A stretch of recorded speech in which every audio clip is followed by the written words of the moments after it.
When I grow up, I'm gonna be a circle clown. I wanna be a ballerina. Okay, a basketball player. I wanna go to college and be a track star. I hope to be a basketball player or a lawyer. I wanna be a doctor to help people feel better.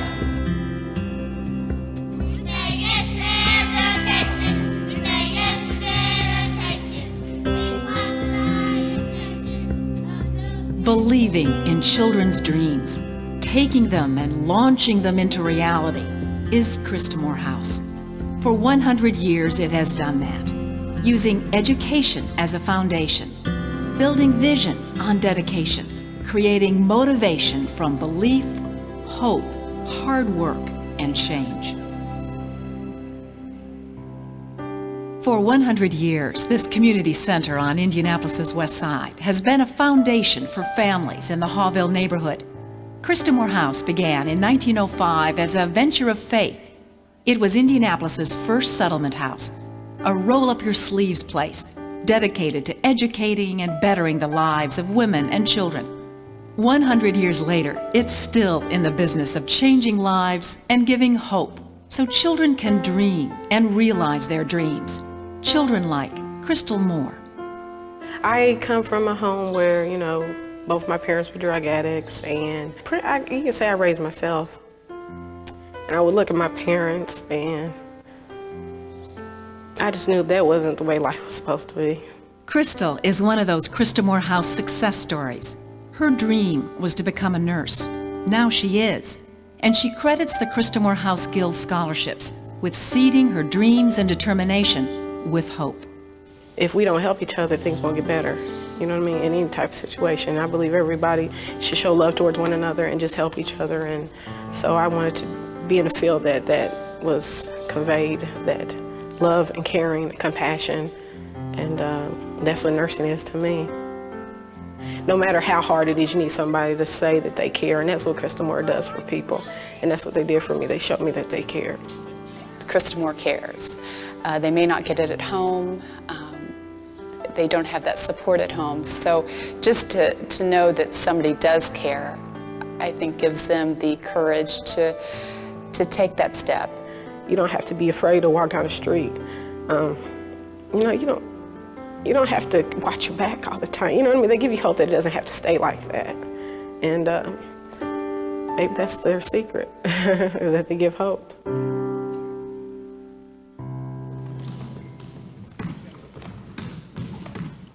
They tell me that you can accomplish any dream you want and you can do anything that puts your mind to it. I believe in myself because I think I can do it. Well, the dream of the Christamore House is to help everyone to help themselves so that they reach a point where they're self-sufficient. 45. For generations past and generations to come, Christamore House has stood for dreams. And Christamore House Guild volunteers have always been there to support those dreams. Always there, never forgetting the mission, always remembering the vision, launching lives and launching dreams. I think it's just a wonderful place, just having the Christamore in this vicinity, in this community. I think it's just wonderful, magnificent. Come and see for yourself what we're doing. Let the children tell you. Come and give me 2 minutes of volunteer time, and I'll show you what we're doing. You'll leave here a fuller person knowing that you'll be able to help somebody else to go to another level in life. You'll be able to share your blessing with somebody. Well, I think if you can look at the times when there has been challenges within the community, people rally at Christamore House.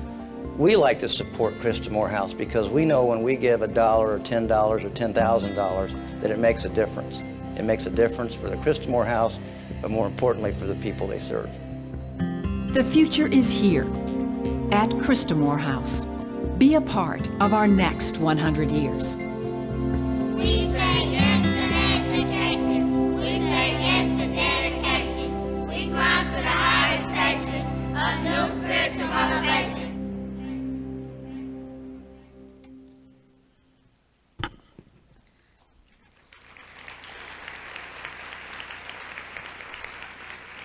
Good morning, and welcome to the 25th Annual Christamore House Guild Book and Author Luncheon.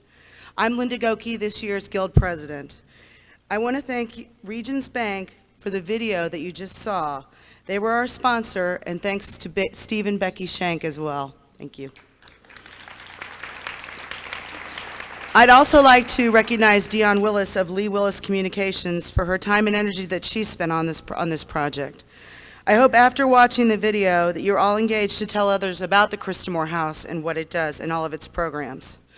Thank you for each of you for being here today. I know with parking, Obi-Wan Kenobi, Darth Vader, and the rain, it was quite a challenge, but I'm glad to see y'all made it to your seats.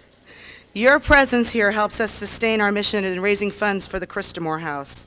The house, as you saw, is in a community on the west side of Indianapolis. Christamore House this year is celebrating its 100th year anniversary of service to the community, which is an amazing accomplishment. In 1980, the Christamore House established the Francis Carter Coburn Scholarship. This scholarship provides college scholarships to high school seniors who live in the Christamore House area. Since its inception, the Book and Author event has raised nearly $590,000 and helped 450 students realize its goals. This last year, we helped 55 recipients and raised $50,000. This would not be possible without the continued support of many local companies and individuals. Table captains, premium tables patrons have also contributed to the success of this event. You saw them listed on the PowerPoint presentation earlier in the program. Your support is invaluable. You have no idea. And thanks also to our local media who's been a great support. Thank you also to Dave and Linda Lucas who had a beautiful party for us last night. It was way fun. And also I want to tell you, we sold out this event in 3 days this year. So you're lucky to be here. I'm lucky to be here because I'm sitting up front. Otherwise, I probably wouldn't be here either. I want to thank our authors today. Without their support, we wouldn't be able to continue our mission. There is an excellent selection of books which are available. I'm sure you all saw them over there. After today's presentation, the authors will be available for more signings. This is how we support our scholarships, by you buying books here today. So please buy lots. We take checks, credit cards, cash, whatever. So purchase a book or 2 or 6 or 12 and take them home to your friends.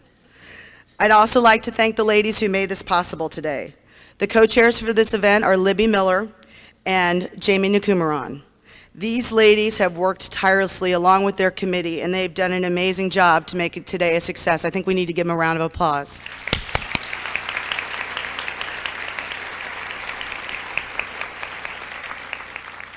I would also like to thank and acknowledge the Christamore House staff, led by the Executive Director, Mr. Oljan Williams. Could you please stand and be recognized?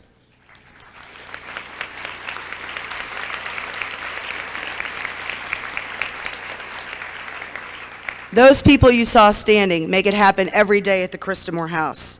They know what it means to give to others. Our dream as a guild is to be optimistic, to help make the future better for as many individuals as possible. You being here today helps do that as well, and I thank you. Now, I'd be happy to introduce today's co-chair, Libby Miller.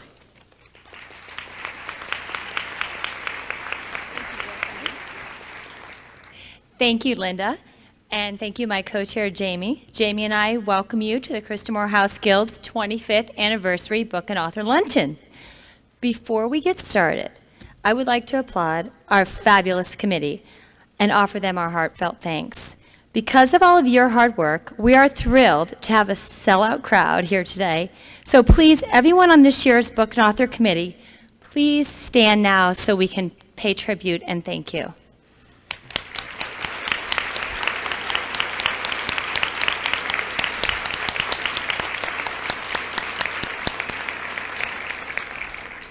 We have a new feature of our program this year. Along with our 6 nationally known authors, we have one local author, Kay Cunningham. Kay Cunningham serves as Vice President of Education and Experience Development at the Children's Museum. Ms. Cunningham has written the third in a series of 6 books in cooperation with the Children's Museum Guild Partner in Literacy Program. We are thrilled to have Kay with us, one of our own, and she will be signing her books after our event. And my children loved her books, as I know yours will as well. Kay, would you please stand so we may thank you for your support? Ladies and gentlemen, Kay Cunningham. There you are.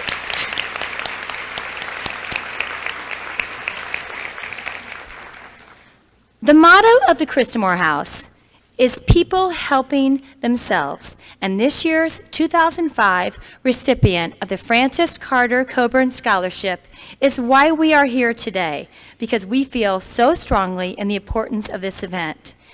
Tiffany's life has been touched in a way that you and I will never fully comprehend. She is a senior at Butler University as a pre-med major. She is the reason we are all sitting here today. I am privileged to introduce to all of you Tiffany Jackson, our scholarship recipient.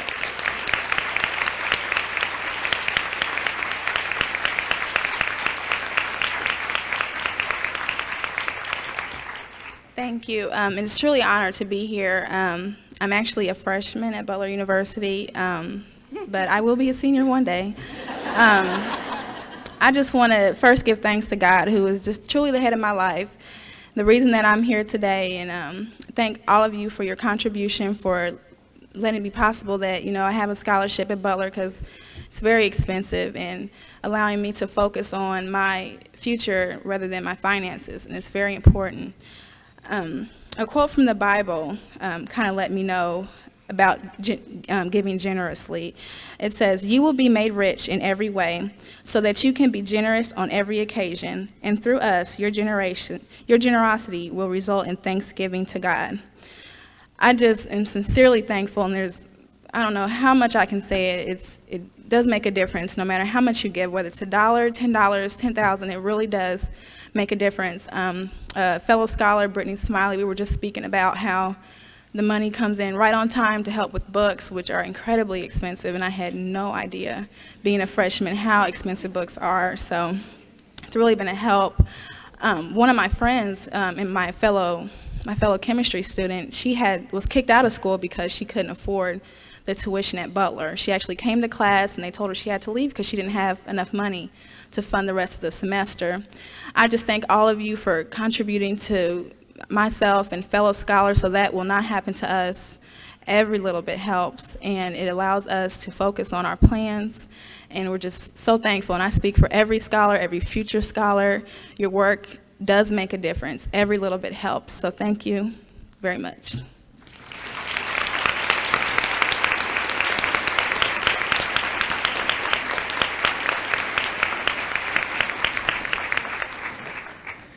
Thank you, Tiffany.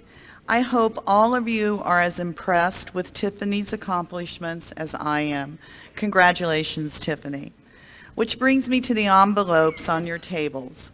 Last year, through your generosity, we collected over $3,000 in table donations. That enabled the Guild to provide 3 additional students with scholarship funds.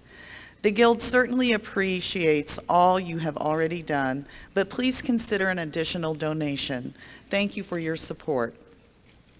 As a token of our appreciation to our table captains, the beautiful centerpieces are for you. Boxes are located under each table for your use. If you're seated at a table without a table captain, you may purchase the centerpiece for $20. Drop your check into the donation envelope. Thank you. And now, I am pleased to introduce to you our Mistress of Ceremonies, Miss Dion Willis. Dion is go ahead.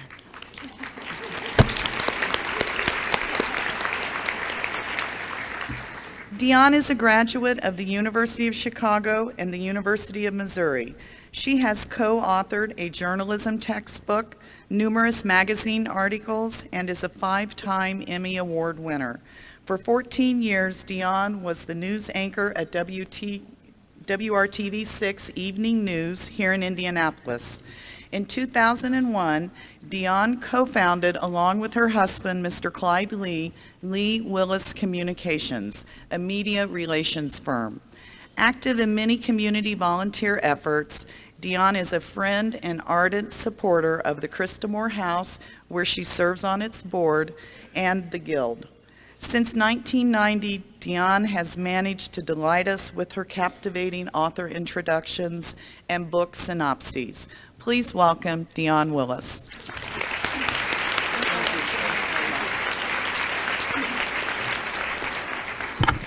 Doesn't seem possible it's 15 years, because spring always starts for me with this event. And my friends, once again, we are celebrating this wonderful, wonderful organization. And so let's get started with today's event.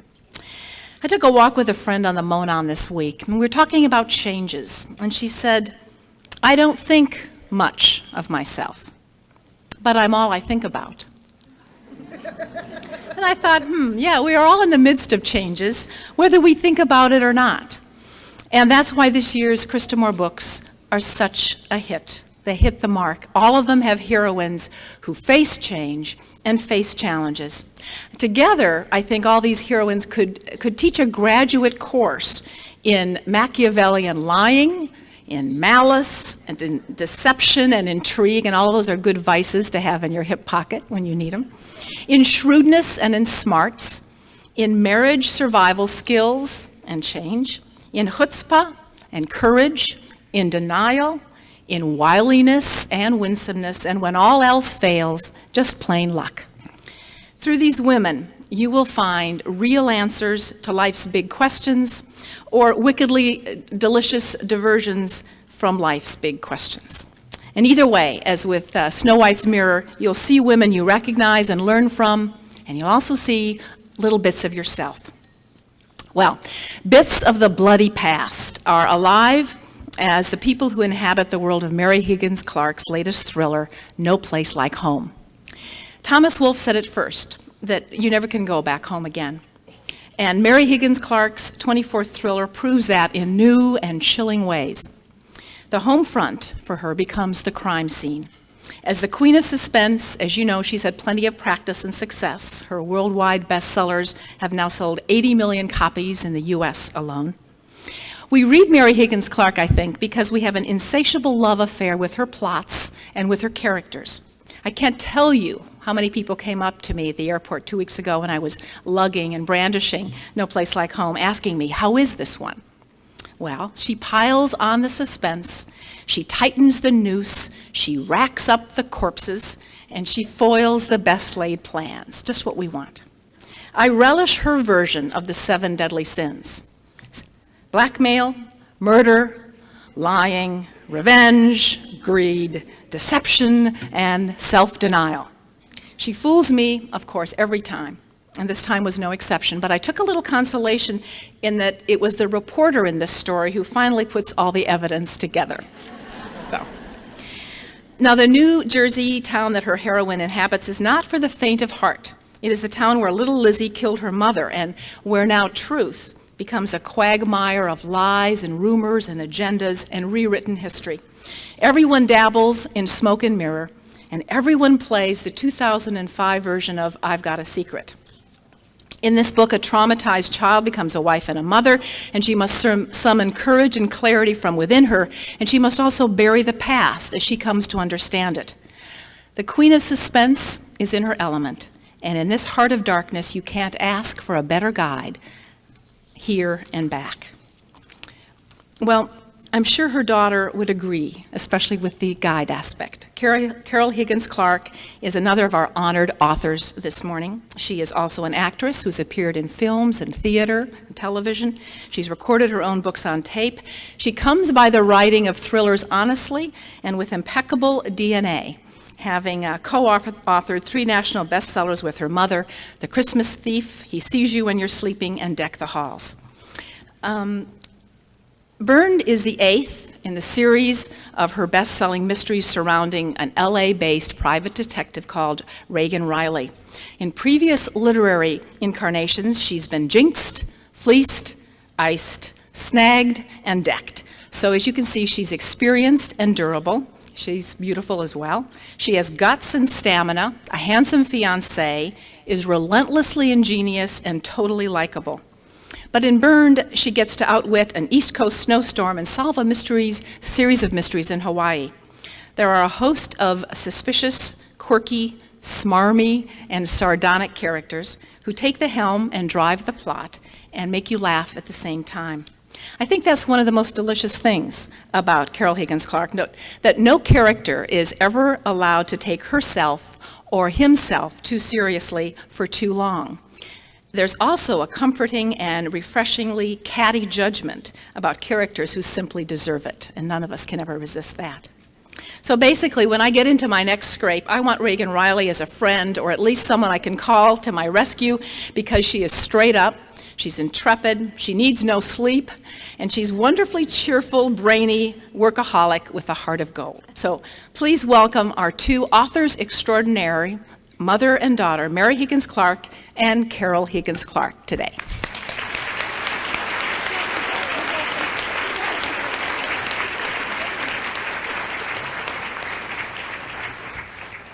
Now, we push the button because we have 10 minutes and no more. Oh, somebody pushed it for us. We get a little extra time because you're Yes, because we're doing it together. I'm very, very grateful to Diane for that very generous introduction. I'm very glad to be back here. It's been about 10 or 11 years, and I can't think of a more worthwhile cause than what you are doing with Christamore House. And when I was listening to the children and then to our guest of honor today, I was thinking of the fact that I was a scholarship student to Villa Maria Academy. I could not have gone without the scholarship, and I loved it, and I learned so much, and I was so encouraged in the writing. In fact, one day I was sitting next to the late Cardinal Cook of New York, and he had lived in the neighborhood growing up, and I was speaking on his thing, and he said, Mary, the guys and I used to walk past the villa very slowly. We wanted to look at you girls. You were so classy.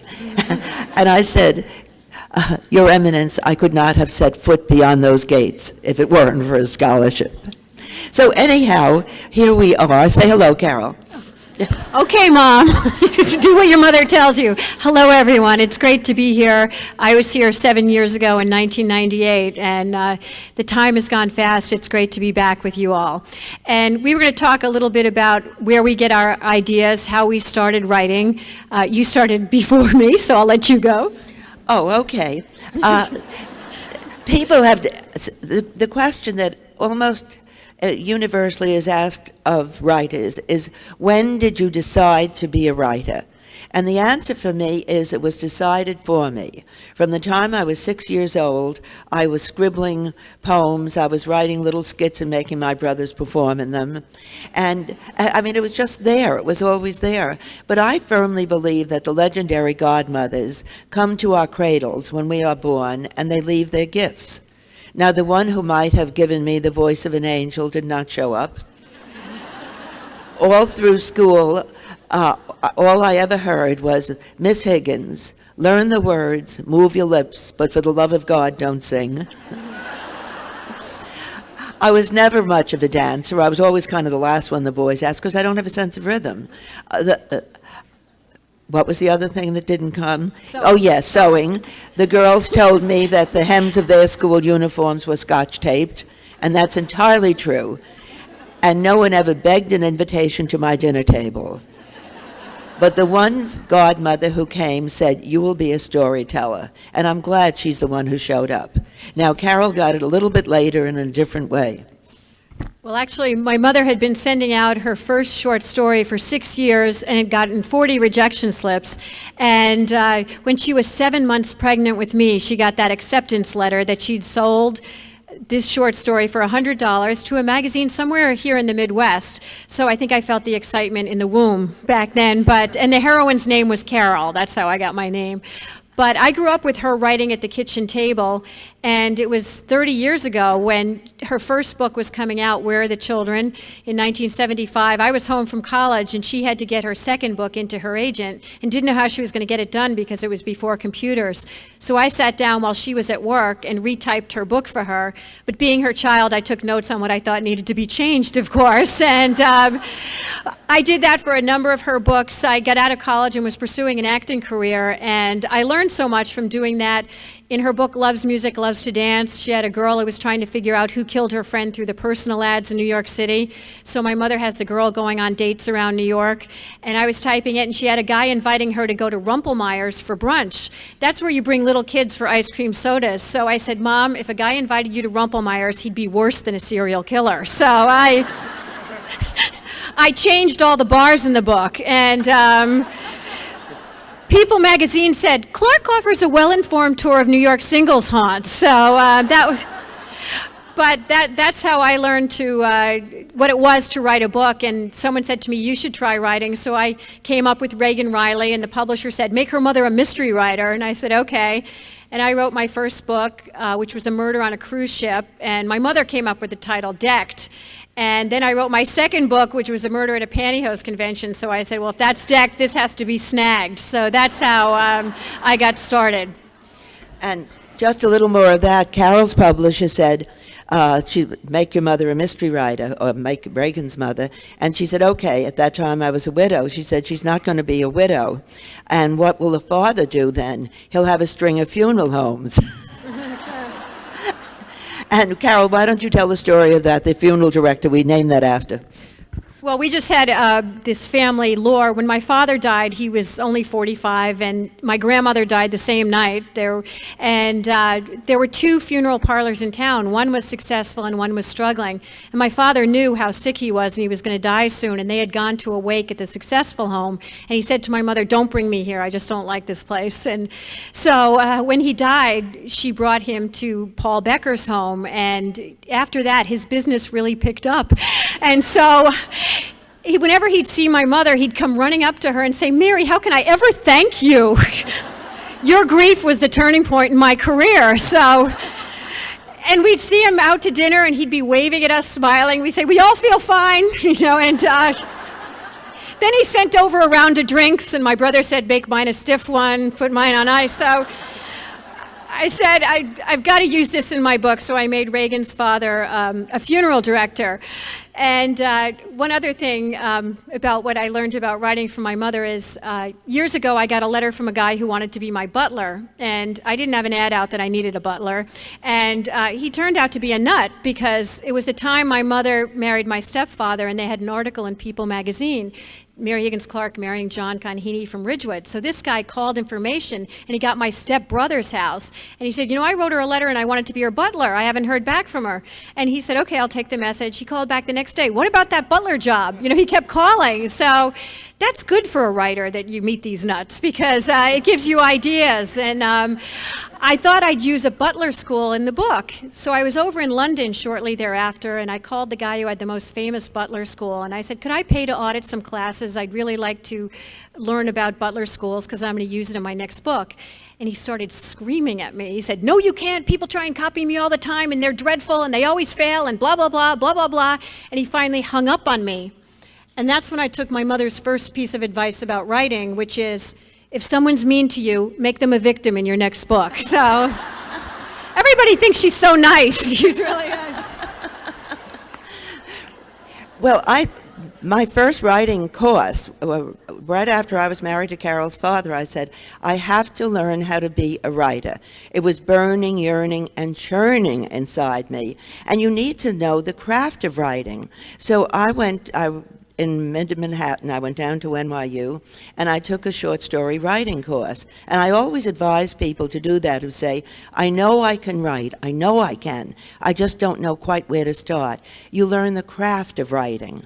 And this professor said, write about what you know. And he pointed to me and he said, Mary, you've just been a Pan American flight hostess. This is a very long time ago. I'm talking 1950, for God's sake. I give myself away, but that's okay. I'm getting venerable. But he said, use that background. And the first short story, he said, take a true situation that occurred while you were a flight hostess, ask yourself 2 questions, suppose and what if, and turn that situation into fiction. And I've been doing it ever since. I added one more word, which is why. Because if you write suspense, there has to be a reason why one person out of maybe 5 suspects would have gone over the line and been psychotic enough, angry enough, vengeful enough, hurt enough to commit the crime. And suppose, what if, and why I've been doing all my life, right from the beginning, and always based on a true case. And last year, a real estate agent gave me, a friend of mine in New Jersey said, hey, Mary, here's something that might be interesting to you. And there is a law in New Jersey that says a real estate agent must give a prospective buyer the knowledge of a house that has a stigma on it, meaning was there a murder, was there a suicide, is it reputed to be haunted? And I said, suppose and what if a young woman at age 34, her husband buys the house, he does not know her background, in which she killed her mother when she was 10. And having started with that premise, then the tentacles go out, and then you say suppose and what if, and you keep going and you keep going. And writing is fun. The first 50 pages are dreadful. They just are awful, because you know how bad they are, and the figures are stick figures, and even though you've done bios of them, they just won't do anything. But then suddenly, it's the old the Nutcracker suite. The dolls get up and begin to dance, and the characters go their own way. They won't stay in a scene. I say, come back, I need you. She said, no, honey, give it to her. Give that line to her. That's her line. And that's when writing becomes fun. And then, of course, Carol and I have done 3 books together, which was also fun. Tell about the last one. Okay. Do what your mother tells you. My mother's editor, Michael Corda, last year had said, why don't you 2 write a Christmas book about the Rockefeller Center tree being hijacked? We said, that's an 80-foot tree. How do you hijack it? But we came up with a plot of a guy who got out of prison after 12 years. He'd scammed people out of $80 million and put the money in large uncut diamonds and hid them in a flask in a tree in Vermont while the scam was going on. But then he was arrested, spent his time in prison. Now he's out, and his buddies pick him up in New York. They head to Vermont to get the flask and be on their way to Brazil. But when they get to Stowe, Vermont, they discover that the tree the flask is hidden in has been chosen as the Rockefeller Center Christmas tree. So we had a lot of fun writing that. People always ask, tell us about the fights you had when you wrote the book. We didn't. We really have a good time every time we write a book together. I have my laptop computer. We sit side by side. And last year we went up to Stowe, Vermont for a few days and stayed at the Trapp Family Lodge, from The Sound of Music. And we drove around Stowe, and we pulled into a Christmas tree farm that we thought there was a store in the back. This was last August. And we went by these 3 generations of women sitting on the porch who just watched us drive by, and one of them came running after us because we were trespassing. And it turns out that her mother, who was 88, who was sitting there, had started a Christmas tree business 50 years ago. So we sat on the porch with them, and they gave us lots of information, which helped us a lot with our book. Yeah, because it's all research. We've got to watch. It's 10 minutes, but we got a few minutes more because we talk together. But we're not going. But we have about 3 minutes left. Okay. The thing about writing is you get into it and the characters are yours. People ask, do you have other people in mind? Yeah, I'll sometimes go back to the 8th grade and think, Rudy, he's the kind of kid, or was, that this kid is now. I use people I know, but only as good people. But the outline, the way she laughs, the look on her face, her physical description. Only once did I come too close to the bone. And I had a very pompous person in a book. And when I get a book, hot off the press, I read it as a reader, not as someone who's looking to see if there's a better word. And there was one character in it, and I thought, oh my God, this guy's name was John, my friend's husband, and he's pompous, or was.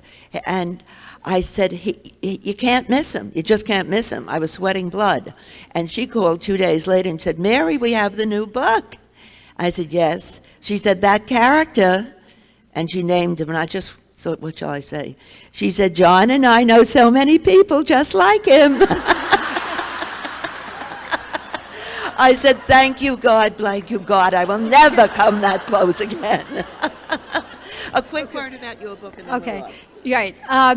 That's just it. You put things in books and you just, don't think anything of it, and you just don't know what's going to become of it. In Snagged, I had a guy who invented a run-proof, snag-proof pantyhose, and naturally the pantyhose makers want to kill him. So after that I came out, I got a call from a woman. She said, did my work with Ralph Nader influence you in writing that book? And I was like, no. Or you get comments from people, but in my first book, I put a joke about Bernadette Castro, who has the pull-out couches, the Castro convertible. She's now in her late 50s, but when she was a kid, she did the commercials. So Reagan's on a cruise ship accompanying a woman who needed a companion, and they get to the suite, there's only one bed. So Reagan looks at the couch and thinks, I hope that's a Bernadette Castro special. The book came out, I got a call from my publisher, Bernadette Castro wants to speak to you. I said, oh God.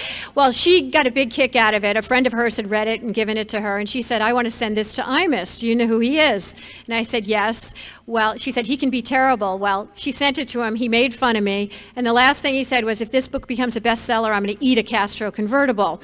So when it came out in paperback the next summer, it hit the bestseller list, so I immediately dialed Bernadette, and she called Imus, and he said, all right, I'll have her on. Well, now I've been on for every book, and several years ago I asked, would he want to have my mother on? And they said he'd love to. So wherever we go in this country, we hear about Imus, and now if any of you are up at 8:29 Wednesday morning, we will be on MSNBC with Imus. So thanks to the one line I put in Decked 13 years ago. So. And then a last thing is that, about 15 years ago, Isaac Bashevis Singer, the Nobel Prize winner, that wonderful, wonderful man, he said he loved to read suspense. And at the Mystery Writers of the Year dinner, we presented him with the scroll that we give occasionally to the Suspense Writer of the Year, who is a person celebrated in his own or her own right. And when he accepted it, that marvelous, dignified man said something that I think says it all about writing. He said, I do not care how eloquent your phrases, how polished your prose. Unless you are a storyteller, you are not a writer. He said, in medieval times, the storyteller went from castle to castle. He began with the magical words, once upon a time, and everyone went shh and drew closer to the fire. Begin your books with those words. We try. Thanks very much.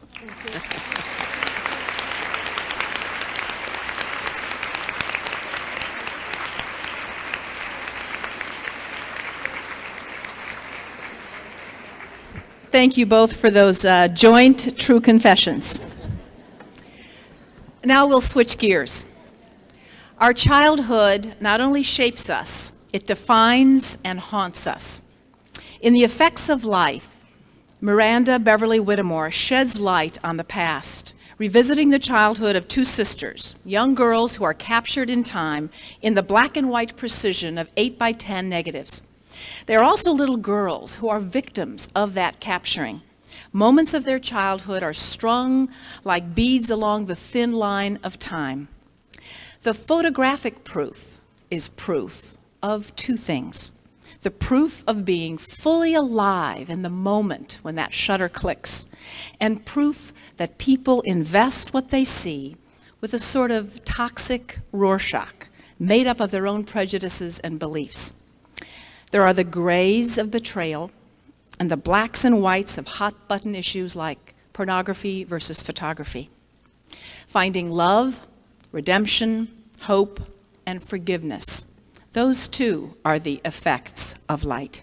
And those gifts, I promise you, will last you long after you've turned the final radiant pages of this novel.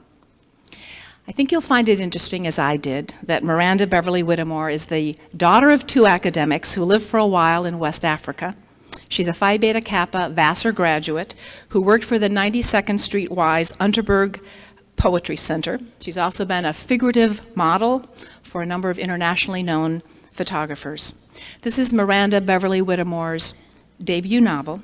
It is a luminous, critically acclaimed novel, and it makes me patiently await her next one. Beverly-Whittemore.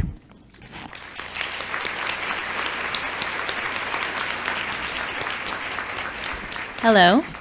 Thank you for that wonderful introduction. And I just wanted to say before I start that I'm so moved to be a part of the Christamore House Book and Author Benefit. We went to Christamore House yesterday, and it was just fantastic. And I, too, am a lifelong scholarship recipient, both in high school and then in college, and it really changed my life. So I understand what a difference it makes, and I encourage you to give generously. So I guess I'll begin now. The first thing I heard was Prue's voice. Though the 3 years in which I wrote my first novel, The Effects of Light, were filled with hard work, that first dawning of the book, that first pinprick of it, came easy. It was remarkable and out of the blue. One day I awoke to the high, clear voice of a little girl ringing in my ear. When I look back at the spring of 2001, I see Prudence May Wolfe next to me, insistently tapping on my shoulder. It should be noted that prior to her visit, I had not written a word for 3 years. I was working a perfectly lovely job at the Unterberg Poetry Center at the 92nd Street Y, which, among other things, runs a reading series in Manhattan that features many talented writers. In my tenure there, I met Toni Morrison, Saul Bellow, Adrienne Rich, Philip Roth, and Jose Saramago, among many others. My job at the Y came soon after I graduated in 1998 from Vassar College, where I had written a novel in verse as my thesis. But since writing that slim piece of poetry, I had not had reason to put pen to paper. I was interested in the trappings of my young adult life, an apartment, a steady paycheck, a social life. I don't think I believed I could be a writer and have all that too. So I was surprised when Prue started to invade my life. Soon I became pretty obsessed with her. Other writers I've met since have assured me this is perfectly normal. And I began to write down what she was telling me. I learned as I listened that Prue had an urgent story she needed me to get into the world. I felt her as a person distinct from me. She was a child who needed me to tell her tale for her. As I got to know Prue, I learned very quickly that something terrible had happened to her. For those of you who haven't read the book, don't worry, I haven't ruined it. You find that out in chapter 1. But looking back, I'm interested in what I did next. Instead of trying to change that inevitability, instead of writing a different story for this child, I decided I could not write her story at all. I told myself that I was not going to write another book about a terrible thing that happens to a little girl. So I tried to put her to rest. But as I said, Prudence was tapping at my shoulder.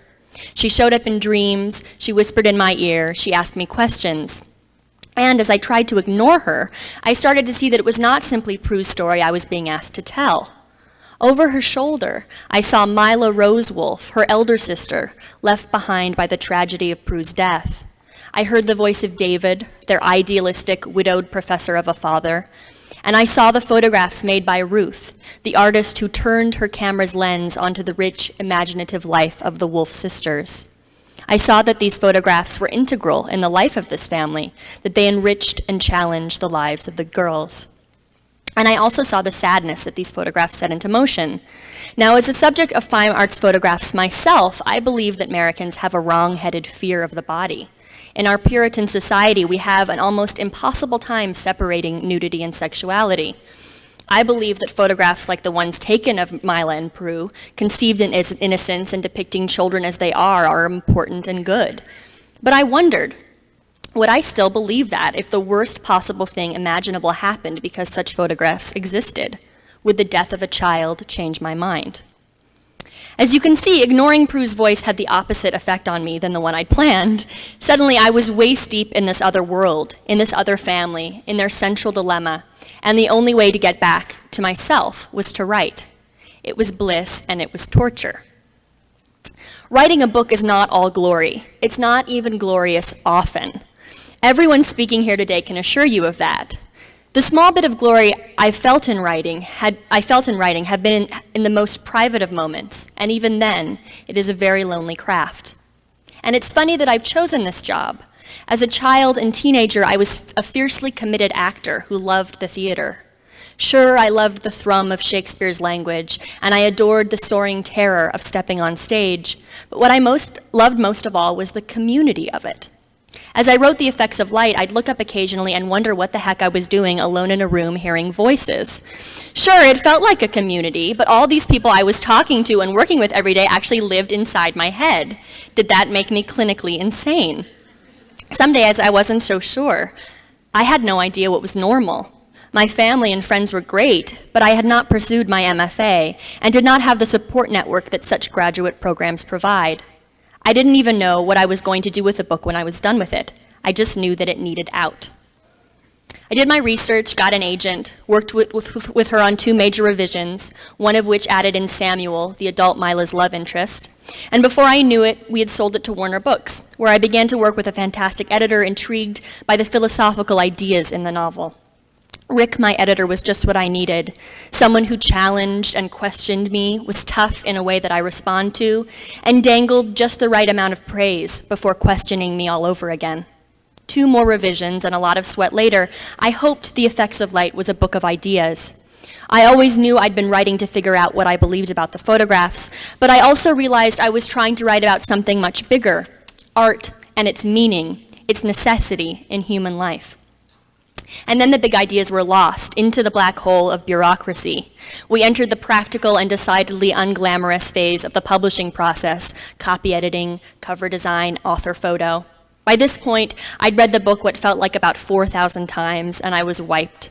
All that first blush stuff was gone, and when I looked at the book, all I could see were terrible sentences, poor word choice, convenient plot twists. I saw the construction of it, and I could not see the house. I did not read The Effects of Light for the year before it came out. I began to write something new, and in doing so to try to learn how I write books, a task I hope to be on for the rest of my life. On a surreal day in early January, a box carrying 10 hardcover books written by me arrived on my doorstep. I sat down and read The Effects of Light as though it were for the first time. Yes, there were still things that I wish I hadn't written, weak moments, subpar constructions. But I was excited. Suddenly, I saw what I had been hoping to build, a community. And I realized that the community was made up not of the characters in the book, but of those of you who would read the novel. I was excited to stand in a room with people like you and hear your questions, for the people who would find this family on their own and come to love them. The work came alive for the first time in months. I saw the Wolf family devastated and struggling and loving, and felt a skip of hope that they would move all of you as they moved me in their journey towards hope. You see, there's something I haven't told you. In the middle of that initial flush of writing, my city was attacked. I watched the second plane hit the towers from my street corner and saw the collapse of those mighty constructions from the roof of my home in Brooklyn. In the subsequent days of fear, of sorrow, of smoke covering my home, I believed I had no right to write my book. I had no right to make art in the midst of all this reality. Someone very wise, someone I was smart enough to marry and who's sitting over there, told me that I was wrong. Your book, he said, is about how art transforms us, brings us out of our human tragedies, and lifts us up. There is nothing more vital than that. He acknowledged that it would feel lonely to write, that it would feel selfish and hard and unimportant, but insisted that if I listened to the Wolves and told their story, I might be able to help expand the world in the best way art can, at a moment in which the world we live in seemed to be becoming terribly small-minded. As long as art does this for us, brings nearly 1,000 of us together into a room to talk about it, then I want to make it. I will see hope in its creation, even in the darkest of days. Art brings us home to our best place. Thank you for reading.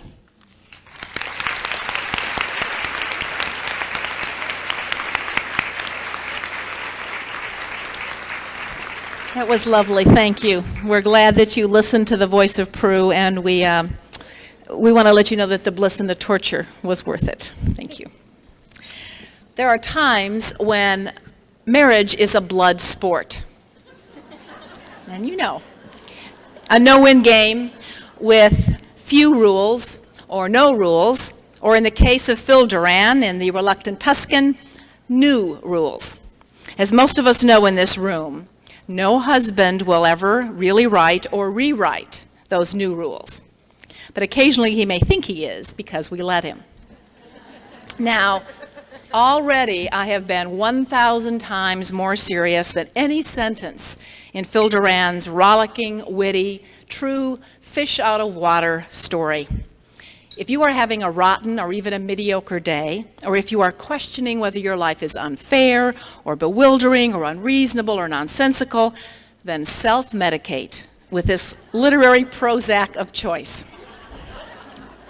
It is a true story, and it has a wonderful ending because in the process of moving to Italy against his will, Phil Doran discovers himself, his marriage, and his life.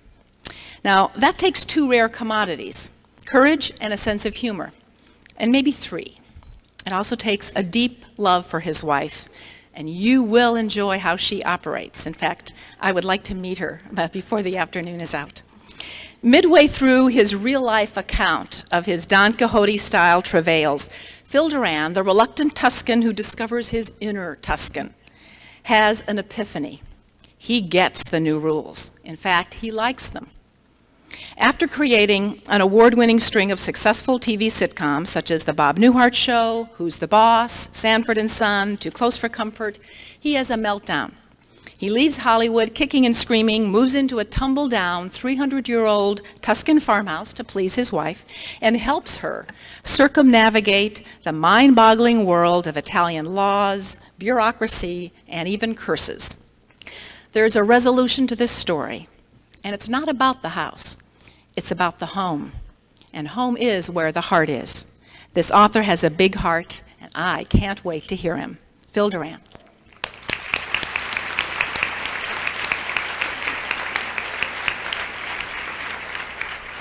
Well, thank you for that introduction, and welcome, ladies and gentlemen. It's great to be here. You know, is it just me, or does the thought of living in paradise make your flesh crawl? I mean, is there anyone here who hates Tuscany as much as I do, or am I the only one? I mean, don't get me wrong, I really don't hate Tuscany. It's taken me some time, but I've actually really come to love the damn place.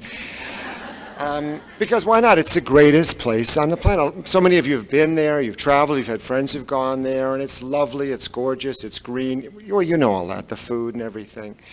It's just the greatest place in the world unless you have to get something done. If you're on vacation, if you're retired, if you're a shut-in, it's paradise. If you have a job, an assignment, a deadline, stay in America. Italy's just not set up to get anything done. I think the whole country was purposely created just to give us a lesson in patience every day, whether we want it or not. You know, take your average day in America. What's your average day? You get up, leave the house, say, well, I think I'll go to the dry cleaner and then the bank and the Home Depot and let's see, should I go to the gym or Krispy Kremes? Well, if you think you can do that in Italy, including the Krispy Kremes, I got two words for you. Forget about it. No matter how hard you try, no matter how early you start, my theory is you can only get 1.5 things done per day in Italy. And there's a lot of reasons for this. Things are closed, lines are long, but beyond that, you know, you can't really get anything done over the telephone in Italy. If you have a problem, you try to call someone, the thing is, no, you have to come down to my office, my garage, wherever, and you have to talk to me face to face. It took me a while to figure out why the Italians were so phonophobic, if that's a word. But then it finally dawned on me that the reason they need to talk to you face to face is on the phone, they cannot use their vast array of hand gestures. And it's true, it goes something like this. You go into their garage or office and you say, oh my God, you can't believe the problem I'm having. You know, the thing that you put in, that you installed and everything, well, everything is all backed up. So first you get this. And that means you think you got a problem. Wait till I tell you about my miserable life. And you say, well, look, what seems to have happened was whatever the thing that you hooked up and everything is all kind of turned around. Oh, no, that's impossible. That's just crazy. That's not. So they say, well, all right, listen, I don't know, your fault, my fault, whatever, can you just come out this afternoon and fix it? No way, absolutely no way. And no way is the polite way of saying what that means. So finally say, all right, look, I'll tell you what, whatever, I'll pay you double. Be right over. So, you know, I actually think if you know 50 words of Italian and 12 hand gestures, you can get through any situation. It's actually good. And the other thing that really makes things hard to get done in Italy is the fact that in Italy, good morning is a 2-hour conversation. Now, the people are so charming and so lovely and so friendly and wonderful that to get through the day takes forever, because they do this thing, they call it fare una festa, and it literally means to make a party. And when you see someone, when you greet someone, this is the way you have to do it. It's like, oh my God, look at you. You look so great. Is that a new hairdo? Is that a new suit? Is that a new dress? You look, is this your baby? My God, this is the most beautiful baby in the history of the universe. And on and on and on. And this is all great and wonderful and terrific, but it's like, didn't I just see you an hour ago? Do we have to go through this again? And I mean, there are days when I just want to, I don't want to fire on a festival. I mean, hi, how you doing? I'll see you later, you know. But you may be wondering why, you know, if I have so many complaints, why am I living there? Or you may be thinking to yourself, why don't you shut up, you lucky idiot? I live next to a methane processing plant in Bayonne, New Jersey, and you don't hear me complaining. Well, the truth of it is, none of this was my idea. Now, this vision happened to come from my lovely wife, Nancy, who had been going over to Italy for the past 15 years as a marble sculptor. When she and I first met, we were both working in the business. I was a writer-producer on a TV show, and she was a set designer, and we were working these crazy hours. We hardly ever saw each other. And one day, and when we did get together, it seems like all we did was complain about our jobs. So one day I was in a particularly expansive mood, and I said, you know, honey, if you're so unhappy, why don't you just quit your job and, you know, take a shot at yourself as an artist. You know, that's what you studied, that's what you wanted to do. So about a month later, she comes to me and says, I did it, I quit my job. I said, you quit your job? Are you crazy? What's wrong with you? So, but it worked out. She got into marble sculpting, and she had a chance to go to Italy, and she began to working on some things, and she got some commissions, and she got a business going, and lo and behold, she became an established marble sculptor, pieces in museums, and in fact, 12 of her statues have just recently been installed in the campus of the University of California campus. So anyway, over the 15 years or so of Nancy going off to Italy, well, I stayed in LA, she morphed into an Italian. And she became gripped with the vision of us retiring in Tuscany, okay? And, you know, when she finally told me about it over the phone, my reaction was, Lucy, what have you done? You know, like, you gotta be kidding, you bought a house in Tuscany? Well, I'm even seeing it. What is this crazy? She says, well, I had to move fast. You come, you'll see it, you'll love it, it's beautiful. And she says, this is a place where you and I can spend our golden years. Now, the minute I saw it, I realized where all the gold was going to go in our golden years, because there was no way that this house was going to work, you know. So, so she picked me up at the airport to see the house for the first time. And she, all the way to the airport, all the way to the house, she's selling, oh, it's lovely, it's beautiful, it's a wonderful view overlooking the village of Cambione, and there's olive trees, there's peace and quiet. And as she's talking and driving, I'm going, yow, yow. I mean, we're driving on the autostrada, and cars are coming at us like, first of all, marriage isn't may be a blood sport, but in Italy, driving is certainly a blood sport. I've discovered that no matter how fast you're going, someone will pass you. It doesn't matter. And you know, when you're on the autostrada, and if you're watching these guys go by and you squint, you can actually see 2,000 years ago how they were chariot drivers whipping around the Circus Maximus with that glint in their eye, you know. But the one thing I could never figure out is how they all have to drive so fast so they can get to a cafe and sit for 3 hours. I wish someone would explain that to me. So, so we finally get to the house, and it's a mess. I mean, house is really a euphemism for it. It's small. It's a perfect size for the current occupants, the scorpions and the spiders, And there's no windows, no doors, no washroom, no bathroom, no electricity, no nothing. And but she has this guy, Umberto, who's this genius at doing all these things. But what I did notice is that one thing that she was able to add was actually build a road up to the house. And because we had a house on a hill that did not have a road, exactly right. For 300 years, this house has been sitting on the hill, and people have been carrying up sacks of grain or whatever, up rocks, and nobody's ever said, gee, what about a road? Nah, that'll never work. No. So nothing stops Nancy, so boom, she got this bulldozer with a friend, and they put in a road. And so the thing is that, so we're in the house, and we're looking over, and she's just convincing me, painting these word pictures, it's going to be wonderful and everything. All of a sudden, and you know, when I ask her about these, how we're going to get things done, like how are we going to actually get electricity? How are we actually going to get a toilet? I know there's a lot of bushes around here, but it's one of these days.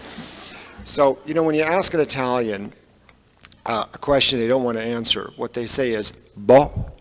Now, bo is more of a sound than a word. But what it really means is, how the hell should I know? Leave me alone. Okay? So I'm getting the runaround about this. So we're talking, and I'm saying, I'm there to talk her out of it. You know, I'm kind of passive aggressive, so I'm going to be there to try to work this. So all of a sudden the door flies open, and this crazy looking woman with this flyaway hair, looked like a witch, stands at the doorway, and she looks at Nancy, she says, Putana. And she launches into this whole thing, casting an evil eye and a malocchio and porca miseria and curses and everything, and then leaves and slams the door. And I'm like, what was that? She says, oh, well, that was our neighbor, Vesuvia Pingatore. I said, oh, great. She says, well, what's the problem? I says, well, Vesuvia Pingatore seems to think that whoever put in the road generally desecrated the sacred grounds of her childhood and tore out some trees. And I said, oh, you mean now we have a neighbor that hates us? And she says, well, actually, it's a little worse than that, because Vesuvia went to the Comune Cambioni and issued a denuncia against us. And I said, well, that sounds kind of serious. Are we in trouble?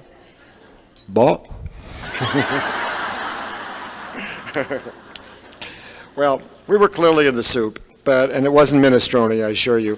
And over the next, as time passed, we really encountered plenty of bumps along the way, but there were also plenty of wonderful moments. And sometimes I like to think about how Italy has changed me and how living there has changed me. And I just wanted to read from this, and this really sums it up for me and how I've changed. I like to think about the ways living in Italy has changed me. I hadn't been to a movie in 7 months, but I'd seen 5 operas. I've been well trained by an army of waiters never to sprinkle Parmesan cheese on pasta with seafood in it, and not even to think about getting a cup of coffee until after the meal has been eaten. I discovered that there was life after the LA Dodgers because I started to follow our local soccer team, tooting my horn at every fellow tifoso, sports fan, I passed when we won, and sulking around the house unable to speak when we lost. Moreover, I began to relish how everything closes down for 3 hours in the middle of the day, so there's always time to eat lunch, drink wine, and make love. When I first arrived, I thought the Italians were crazy, but now I know that they're sane, and it's the rest of the world that's gone mad. And so just so you, thank you. And so, just so you won't think I've gone soft, just before we left, like a couple of months before we left, I got an email from the publisher of the book, and they needed me to send them some forms immediately, fax, Xerox something to New York, ASAP. So I pull out the paperwork, and I go down to the Village. And generally, we're not talking about the impossible dream to fax something from Italy to, even Italy to New York. So, except this happened to be Wednesday afternoon, okay? Now, on Wednesday afternoon, the 3 stores that would perform such a service are all closed. Now, why are all 3 stores closed on the exact same Wednesday afternoon? Bah. Well, usually I roll with the punches, I go with it, maybe I'll have some gelato, some ice cream, get over it. But boy, this time it got to me. I'm just really steaming, and I'm going up and down the walking street, and I'm going, I can't believe it. We can get live television from the planet Jupiter, but to send one goddamn fax from here to there. No, that's impossible. So I run to a friend of mine, Ricardo, and he sees I'm upset. And he says, Filippo, che così fai? What's the matter, man? And I launch into a chapter and verse, ba-da-dum, da-da-dum, in this town, and this, ending with, this country is killing me. Well, Ricardo throws his arms around me and kisses me on both cheeks. And I said, what'd you do that for? He says, my friend, you live in the Garden of Eden and all you do is complain. You have finally become a real Italian. Thank you very much.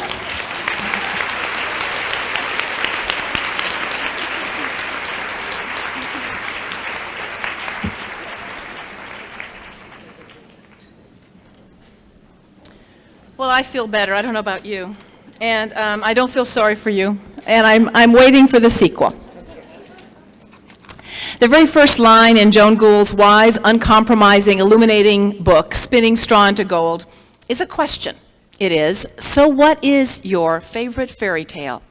Well, fairy tales and allegories, myths and archetypes aren't just bedtime stories. They are prisms that reveal the transformations in our lives as women. They tell significant things about us, our past experiences, our soul, and perhaps the journey, not clear to us, that is the one that we most need to take. And aren't we all on journeys of one kind or another? And don't we all want a roadmap or a dictionary or at least an annotated footnote to make it easier or richer? Whether you are a new mother or in a new career, in a new marriage or in a new decade, facing no men or facing menopause, we women are always on the move from one stage to another. Marriage, childbirth, widowhood, our biology, our consciousness, and our roles propel us, whether we want to be transformed or not. In Spinning Straw into Gold, Joan Gould reveals that there is magic, common sense, history, and hidden meanings in each of these stages. We are born to be changed in the private battles and in the public roles that each of us have to face in life. Choices, demands, and challenges are all part of the terrain. So the fairy tales and the stories of the women who've gone before us glimmer through a glass darkly, ready to be born in us, ready to illumine us, to give direction, acceptance, answers, to teach us to take risks, or to get the weaknesses in us melted down. Joan Gould believes that we have lost too much of the wilderness in our lives, and I think that she would know. She was a single-handed sailor in ocean races for years, and I bet that she would agree as well as practice Eleanor Roosevelt's advice, we must do what we fear. If there is a consolation to getting older for all of us as women, it is that the prize lies within us all the time, waiting to be discovered and waiting to be liberated. Now, it won't be as simple as emerging from a Botox spa event, and it may not lead to happy ever after endings, but it can become the story that we write for ourselves, an unexpected expansion of spirit. So, Joan Gould, sign me up. I have dog-eared the passages and pages of this book so much that it looks like an accordion. So now I am all ears, and I am ready to listen to you. Joan Gould.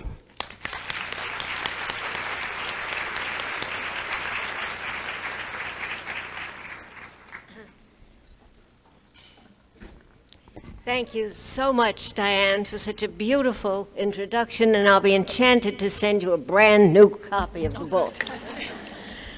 I'm told that I'm to tell you about my obviously long life and explain how I came to write a book that took me 12 years to write, and I have 10 minutes to do it. So I better start very quickly.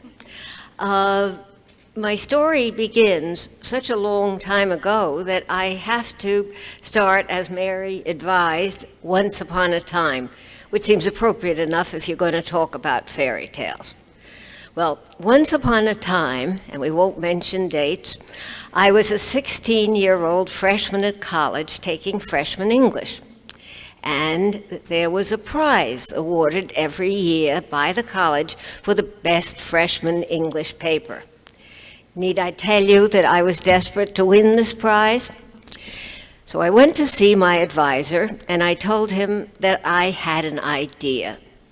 I wanted to write about the similarities that had struck me between the comic book heroes like Superman, and I'll say that Superman had only been in print for a few years, now you can date me, and the heroes in the Greek myths and in the Bible.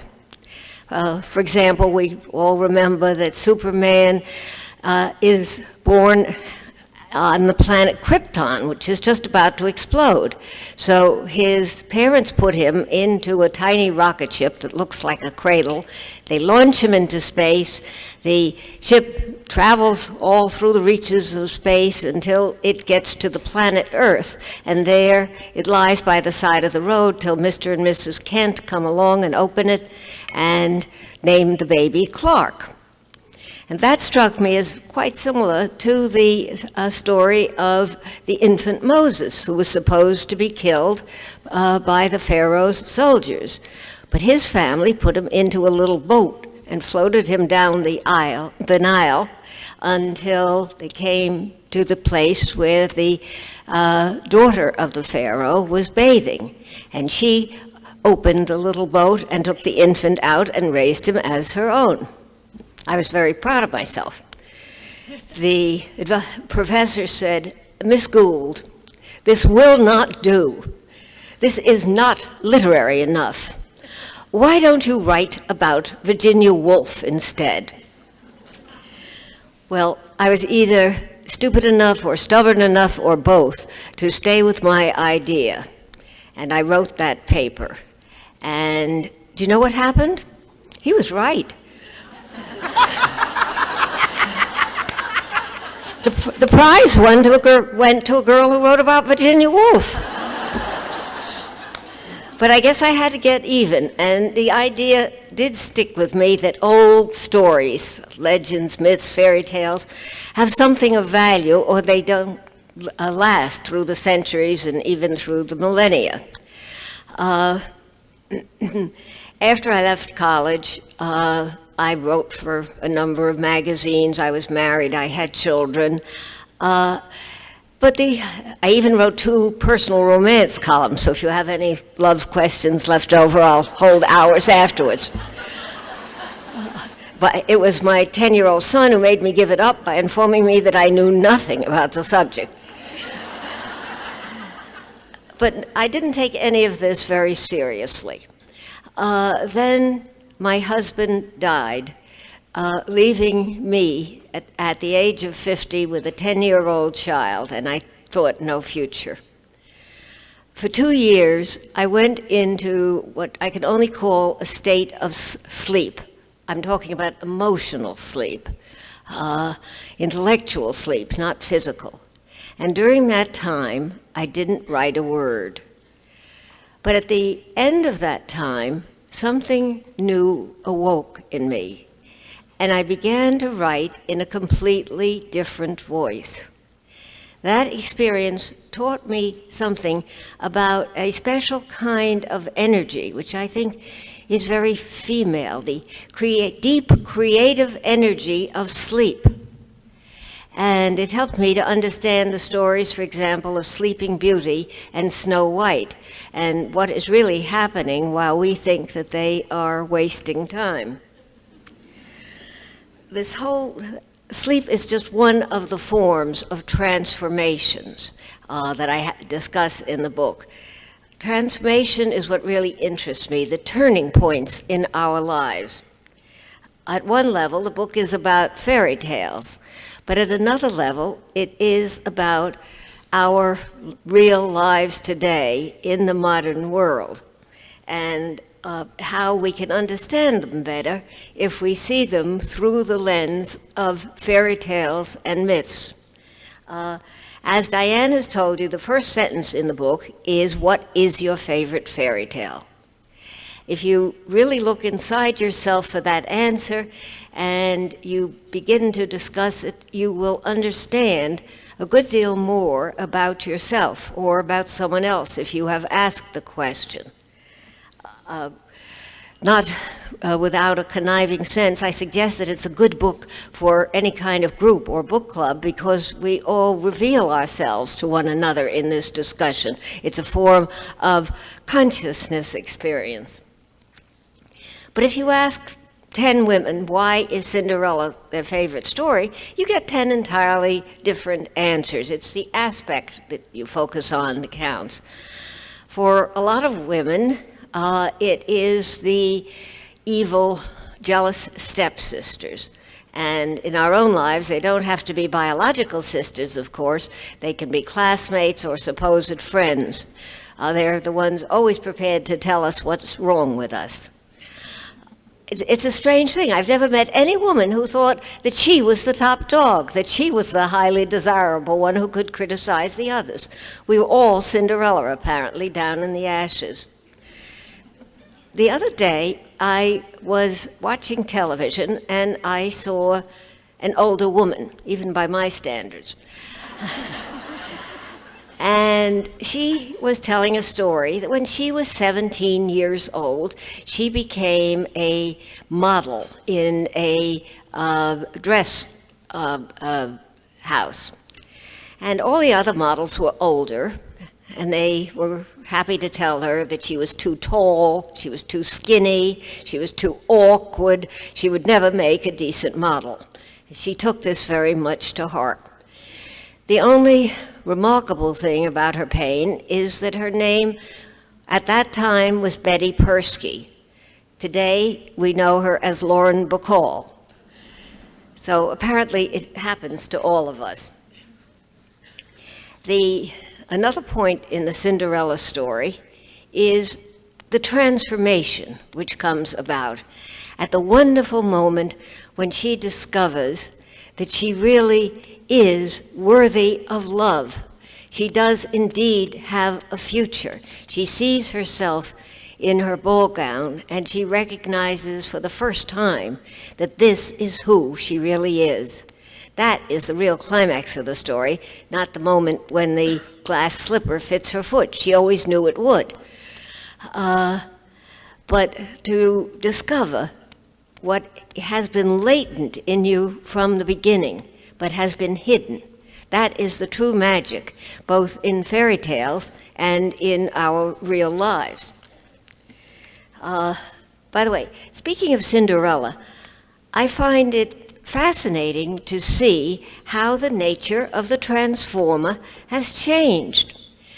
The version of the story that we all know is French, and it dates from the time of Louis XIV and Versailles. And in this story, as you know perfectly well, the fairy godmother appears out of thin air, poof, and she has a magic wand like a scepter, and with it she can turn a pumpkin into a coach. And that's the story for that era. We redo this story constantly. We redo all the old stories constantly. One favorite Cinderella story of mine in modern times is Pretty Woman. I'm sure you've all seen it. But now the heroine isn't living among ashes and dressed in rags. She is living in moral squalor. She is a streetwalker, and she is dressed in very flashy clothes, because nowadays rags are very close to being fashionable. But she is transformed, of course, as we know, into the princess in the end. If you look at our favorite modern Cinderella stories, you'll find that in every case, the transformer is a human being and a male. I'm thinking of My Fair Lady, Pretty Woman, of course, most recently, $1 Million Baby, even if it doesn't seem to have quite the happy ending that we expect. Now, I think this reflects something about our American society. We're the greatest believers in history in improvement. If you get yourself a good enough trainer, you can be anyone you want to be, our fairy tales tell us. But we have to look deeper than that inside ourselves to find out what it is that enables us to see our own worth and to know who we are. Now, the book, Spinning Straw into Gold, doesn't stop with the maiden state. We have to ask what happens after marriage. There's an interesting story that isn't very well known called The Black Bride and the White Bride, or maybe it's the White Bride and the Black Bride. The king falls in love with the picture of a beautiful girl and decides that he will marry her. He sends the royal coach to fetch her with a suit of golden clothes. She gets into the carriage. She is the white bride, and she is tender, loving, eager to be married and to have a child. You might think of her as Melanie Hamilton in Gone with the Wind. No sooner is she seated than the black bride comes in and sits down beside her. Now, the black bride is self-willed, independent, greedy, and really doesn't like children. Think of Scarlett O'Hara in Gone with the Wind. We have similar pairings, not only in other tales, but within ourselves. Obviously, when a woman gets married, she splits in two. She is both halves, the white bride and the black bride at various times. We have to be tolerant of each side, because as Gone with the Wind tells us, the white bride can't manage to have a child without the help of the black bride. Do you remember the scene when Melanie is giving birth in Atlanta while the Yankees are bombarding it? And Scarlett is the only person around who can help her through her labor, although she has absolutely no wish to do so, but she does. She delivers the baby, and then she takes the newborn infant and Melanie and leads them out of Atlanta and back to what she calls home. We could take the lesson that every child needs two mothers, one tender and loving, one strong and resilient. So I trust that all of us are both. The third stage of life, the crone, is actually the most challenging, and I speak as one who knows. This, of course, is the stage that I'm at right now. This is the stage when our outer work in the world may be done, in the world and in our family, and it's now up to us to do the inner work. I call it the age of the spirit. And this is where we have to learn who we really are. Before I'm poked with a fork, which is at the ready, and told that that is enough, I just want to make one or two brief points. Have you ever been told that fairy tale heroines are passive creatures who just sit around and wait to be rescued by the prince? And have you been told that the whole purpose of the fairy tale is for the girl to get married? These points are just not true. In the story of the witch in the gingerbread house, who kills the witch? Not Hansel. He can find his way home through the forest because men are great pathfinders. But it's Gretel who pushes the witch into the oven. Similarly, it's Beauty who leaves her home alone to go into the beast's castle and save her father's life. In fairy tales, it's always sisters who save brothers, daughters who save fathers, heroines who save their lovers, not the other way around. It's true that men, heroes, go around and rescue maidens in distress, but they always rescue strangers. Just watch it in the stories. Honest, it works. And when they're finished rescuing them, what do? They get back on their horse and ride away because they're in the business of finding another maiden to rescue. Women rescue the people that they love. It's a great difference. If we have a strangely perverted view of fairy tale heroines as being passive and interested only in marriage, it is because, of course, of Walt Disney. And unfortunately, many people these days, I would say most people, know the fairy tales only through the Walt Disney versions. He completely turns the stories around. He takes what was meant to be the stories of the woman's growth and development, in other words, nature magic, and he turns it into the hero's story of conflict.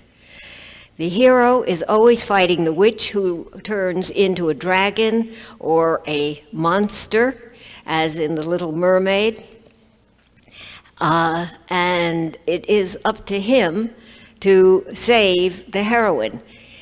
In the old stories, the hero doesn't even show up until the very end of the story.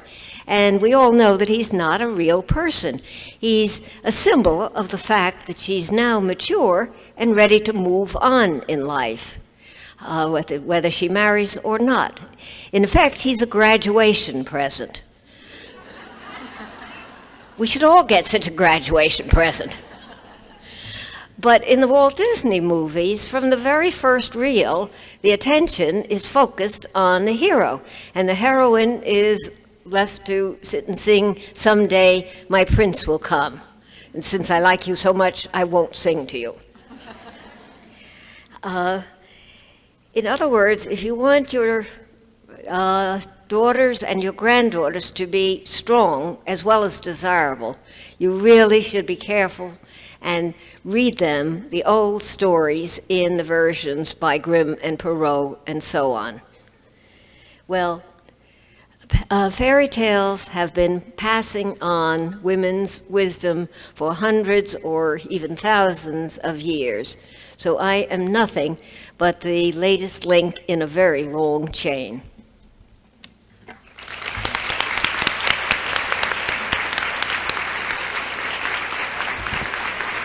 Joan, thank you so much for explaining us to us, and I think we already knew that we are stronger and smarter. Well, we've learned the true magic of fairy tales. We have weathered murder plots and victimization and transformations this afternoon. We've even survived marriage Italian style. And now the grand finale, a survival of a global kind. Saving Cascadia is John Nance's latest in a series of 17 books. It is a nail-biting suspense novel in which nature and man, meteorology and geology, hormones and avarice will go head-to-head, staring down a worst-case scenario against the ticking clock.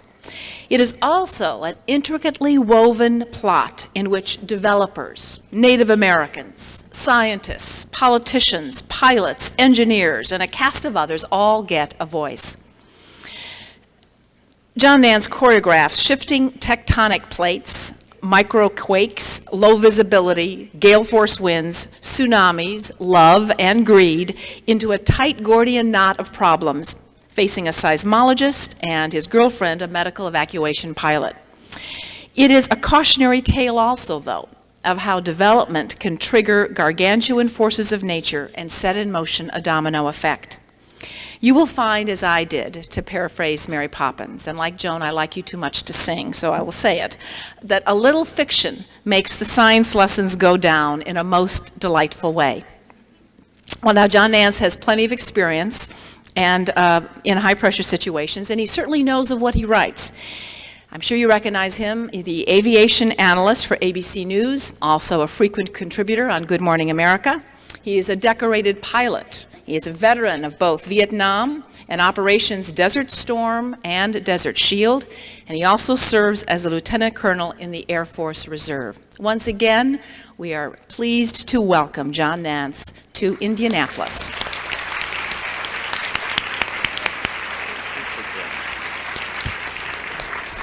Thank you very much. I tell you what, as a guy who loves and deeply respects women, to be among 950 lovely women is kid in the candy store time. We got a few guys in here. Am I right, guys? Yeah, there we go. I got to tell you, this was really an interesting thing to come back here. I love this venue. I love the thunderstorm. Of course, we had one last night. I woke up wondering if it had something to do with the Star Wars convention. And I convinced myself, no, it didn't, until I got on the elevator this morning to go to breakfast and ended up sharing it with 2 stormtroopers and a Wookiee. And I could swear my waiter was Yoda with bad hair. It's really interesting walking around this convention here. It's like being in New York, you know, you just never react. I got to tell you, I'm from Texas originally. You never stop being a Texan. For 35 years, I've lived up in the great Pacific Northwest, and Seattle and Tacoma. And I love it up there, but I'm still a Texan. I've been in Tacoma now so long that it makes me a Texan from Tacoma, which is oxymoronic. I love oxymorons, you know, jumbo shrimp, military intelligence, things like that. Well, it's one of those, or rap music, that's one of my favorites. One of those inherent contradictory absurdities, like being a Houstonian from Kennebunkport. Something that doesn't make sense, or a president from Arkansas. You know, it goes on and on. And I'm also an Air Force guy, as Dion pointed out. Anybody in here Navy or have Navy in the family? Just a few. Any Navy flyers in here? There may be one or two. I see a hand. Good. Well, see, I gotta ask this because sometimes I will speak in San Diego, and I've got to be careful. I'm a mouse at a cat convention in San Diego. The Navy's all over the place. And by the way, you can always tell the difference between the Air Force and the Navy in terms of flyers. It's very simple. Air Force pilots like their airfields to remain precisely where we leave them. We get really irritated if they go floating off. I'm so honored to be back here to support Christamore House, and it's great to be with a collection of wonderful fellow authors. We don't get to talk to each other very much, and it is a great joy because we're all engaged in a profession that requires an awful lot of wrangling and thought, and sometimes the wrangling is with your own folks in the publishing house. And as a matter of fact, I had an editor, and I know all of you can appreciate this, Mary, Phil, a number of years ago, and I loved to torture this guy. You know, there's some people that just beg for it. They give you a hard time, and you just got to torture them every now and then. Well, this fellow is the type who was scared of his own shadow, and he would hide under his desk if I even said hello too aggressively on the phone. And I discovered that the first time I had said anything to him about how much I would like to have something sit on the top of the list for the length of time that Snow Falling on Cedars, which was a beautiful book, did, or The Horse Whisperer, or even Bridges of Madison County, I had this abysmal silence on the other end of the phone. And when he could gain enough courage to speak, he said, "No, John, you've got to write about airplanes. You see, your birthright is airplanes." And I said, well, I understand that. So I kept working on him. He shouldn't have ever let me know this. For about 6 months, I kept talking about this relational book that I wanted to write that would be a real tearjerker, that would be completely emotive. And every time he would get scared on the other end. Finally, one day I called him up and I said, "I got it, Dave. I know exactly what I'm going to do." "Oh, God," he says, "don't tell me." He said, "All right, what's the plot?" I said, "I don't know. I haven't figured that out yet, but I've got the title." He says, "You've got to have airplanes." I said, "No problem. I've got that figured out. I'm going to call it Snow Falling on the Whispering Horses of Madison County Airport." And this should work if I could figure out the plot. Well, lately, with my new editor and new house, I'm with Simon & Schuster now. I'm very happy there. I was talking to my editor not too long ago, and she said, "Why don't you think about a historical novel?" I said, you realize I write aviation, right? That's my stage. It's never my subject. I don't write boy books. They really are relational. Matter of fact, most of my chief characters are women, and I'm very proud of the way they're portrayed. Very much like everybody in this room. Strong, capable, beautiful people who refuse to give up their femininity. At any rate, I had said to this, my editor, "Look, you know, we only go back 100 years in aviation, so I'm not sure what I could do." I said, "What do you want, 30 seconds over Waterloo? The role of aviation in the Civil War?" I said, "Wait a minute, I've got it. I'll do one. I'll call it The Early Flights of Pontius the Pilot," because not very many people know Maybe I can get one up on Dan Brown and get before Da Vinci Code. I'm not going to do it. Actually, I may do a historical novel, but the one I've got next is going into space. But this one, I got to write about my own local area in the Seattle-Tacoma area. And of course, you know, we have Boeing up there. I'm one of those guys who loves Boeing airplanes. I'll fly on a Airbus, which, as you know, is a French-built airplane. And, you know, the French have not been our best friends lately. Matter of fact, was it Schwarzkopf who said, going to war without the French is like going hunting without your accordion?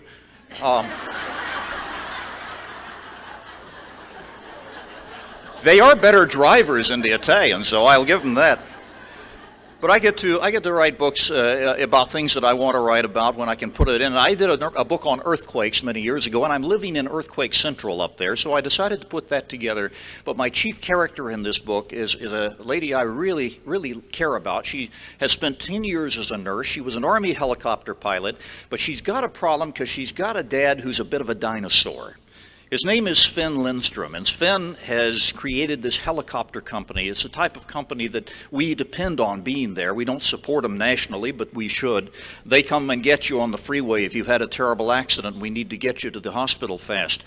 They operate very often on a shoestring, and it's difficult to make a living. Her father has done this, but her father, this is his only child, and he wanted a son, and he got a daughter. And she has spent her entire life trying to measure up to what she thinks he wants. And deep down inside, she's pretty sure that he's never going to be satisfied because of her gender. And sure enough, he ends up having a heart attack. She has to take over the helicopter company. He's still alive, but he can't fly anymore. And she's not sure whether the greater disaster for him is not being able to fly or having to turn his company over to a girl. And this is the point at which really the story begins. It's not just her relationship with Doug Lamb, the seismologist who's trying to tell everybody that the ground is falling, the ground is falling. It's the relationship there that I had the most fun with. And sometimes, as we all know, and you're absolutely right, you start writing these people and they go off in their own direction. And that's part of the marvelous aspect of being a writer. Saving Cascadia was a lot of fun for me also because I got to fool around with helicopters. And I'm not normally a helicopter pilot. I'm a fixed-wing pilot. Matter of fact, if any of you have had experience in helicopters, you know what they say about them. Helicopters don't really fly. They're just so ugly the earth repels them. Or the other moniker, which is that helicopters don't fly. They merely beat the air into submission. But the fun part is when we're dealing with helicopter pilots, I got to bring 3 or 4 of them in my proofing circle, so to speak, to help me correct things. And I got to torture all of them because, you know, we're normally making radio calls in aviation from fixed-wing airplanes, and we have a fairly level background. With helicopters, it always sounds like this, you know. It is always fun to make them just a little bit squeamish. I did fly, just early retired from Alaska Airlines as a 737 captain, and there were some fun parts of that. And the other day, since we in the Seattle-Tacoma area are kind of like Angelinos in Los Angeles, we don't trust air we can't see. I was reminded of a flight I took. See, we changed aviation. We've had 3.5 years. We have not had a major accident. And you know the reason why? We finally got the captains and the co-pilots to talk to each other. We fired Captain Kirk. You remember Jim Kirk. He was omnipotent. He was infallible. He was also the guy who would chase anything even remotely female down to the nearest planet.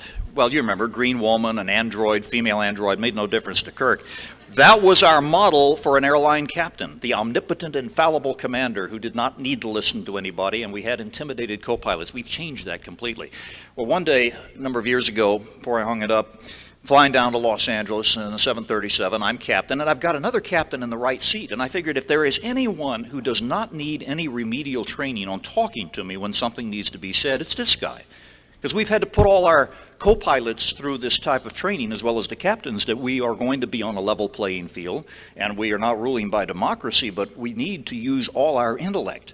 So I figure if something goes wrong, this guy won't have a problem. Now, I'm coming in over Santa Monica. This is the way they normally do it from Seattle, Los Angeles international bound aircraft from the north. They come in over Santa Monica going eastbound, bring us out about 10 miles and make a right turn, and then they turn us at a 45-degree angle to land to the west at Los Angeles International. I know all of you have been there. There are 4 runways at LAX, 2 on the north, 2 on the south. Now, they clear you to a visual approach. This is a Monty Python-esque wink wink nudge nudge situation because you can barely see it out there. I'm looking at my window thinking I'm in the right direction, and there's a DC-10 hanging in my left window. Now this is not normal. He's competing with me for the same runway, and I know we're under deregulation, but this is not normally the way it's done. And you know how sometimes you'll hit that well duh factor? Maybe I better check and make sure I'm not aiming for his runway. And I look over and find that that's exactly what's happening. I look down, I'm right over the hotels. I manage to get the airplane back to the right, get it back on course, make a nice smooth landing, stand there in the doorway to say goodbye to the passengers, you know, bye-bye, bye-bye. Nope, no, you didn't almost die. And I'm walking down the concourse with my co-pilot, and he says, and I said to him, you know, I really wish that you'd seen that. He said, I did. I said, no, I mean, before I did it, you know, fly through the course and get in the way of the other guy. He said, I saw it. I put the bag down and said, you saw it? You sat there and didn't say a word to me? He said, yeah, I just figured you knew what you were doing. We all, at times, figure we know what we're doing when, in fact, we don't. But one of the things that is so much fun as a writer is to be able to know that by kind of being sneaky, and we all are, when you get to the end of that chapter, it's not really the end of the chapter. We've got fingernails over the ledge. We're making you go on. We're keeping you up all night. And I really appreciate each and every one of you. By the way, as again, these are not boy books, and I have about a 60% female audience, and I'm very, very proud of that, and very proud of being here today. Thank you for having me back.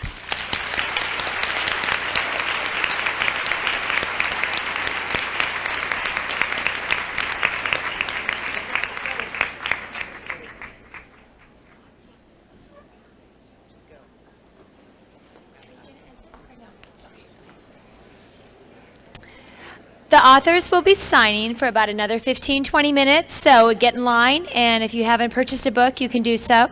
This concludes our program for the 25th anniversary Book and Author Luncheon. Thanks everyone for attending. We appreciate it.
You want Martha Lee?